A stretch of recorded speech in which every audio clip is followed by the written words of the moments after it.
रहेछ बाटो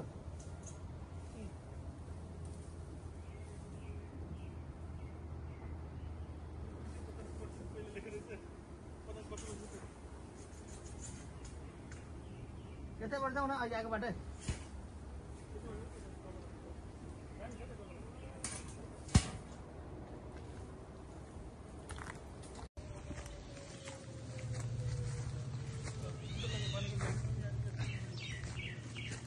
लगभग अर्को एउटा गुम्बा भन्ने चाहिँ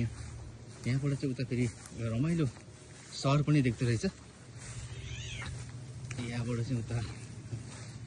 देख्दै हुनुहुन्छ होला यहाँदेखि उता रमणीय ठाउँहरू पनि छन्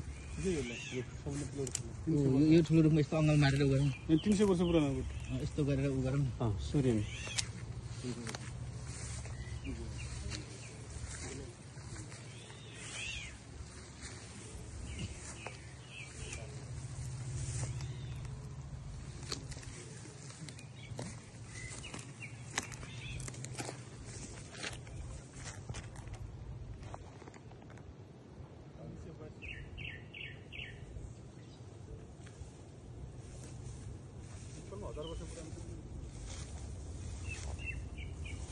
एउटा त्यो गरेको भिडियो बनाउन एउटा 300 वर्ष पुरानो रुखलाई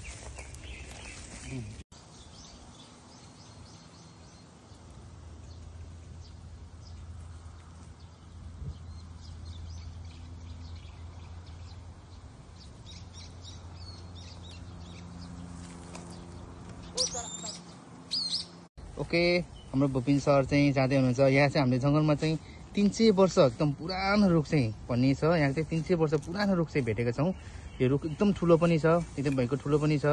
यहाँ चाहिँ यो रुखलाई चाहिँ यो रुखको अगाडि गएर चाहिँ केही कुराहरू आफूले माग्यो भनेदेखि त्यो पुरा हुने भन्ने पनि कुरा पनि लेखेको रहेछ यहाँ चाहिँ त्यही भएर कारणले चाहिँ हामी यहाँ यो 300 वर्ष पुरानो रुखलाई भेटेर चाहिँ उहाँले केही कुरा माग्दै हुनुहुन्छ अहिले हाम्रो भुपिनजी हुनुहुन्छ यहाँ उहाँले चाहिँ रुखमा गएर उहाँले के कुरा माग्दै हुनुहुन्छ यो चाहिँ एकदम भएको ठुलो छ यो चाहिँ 300 वर्ष पुरानो भन्ने कुरा चाहिँ यहाँ लेखेको छ तपाईँहरूलाई मैले यो लेखेको कुरा पनि यो भिडियोसँगै म हाल्नेछु यसमा लेखेको कुराहरू पनि यहाँ लेखेको कुराहरू पनि यो चाहिँ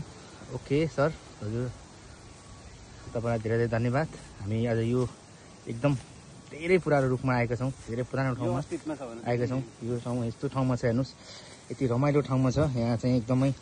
तर यहाँ एकदमै रमाइलो पनि छ तर अहिले चाहिँ अलिक घाँस पलाएको भएर यो घाँस काटिन्छ यहाँ सायद यो घाँस काटिन्छ बेला यहाँ पनि केही मेला सेला जस्तै एउटा हुँदो रहेछ त्यतिखेर यो घाँस काटेर हुनेछ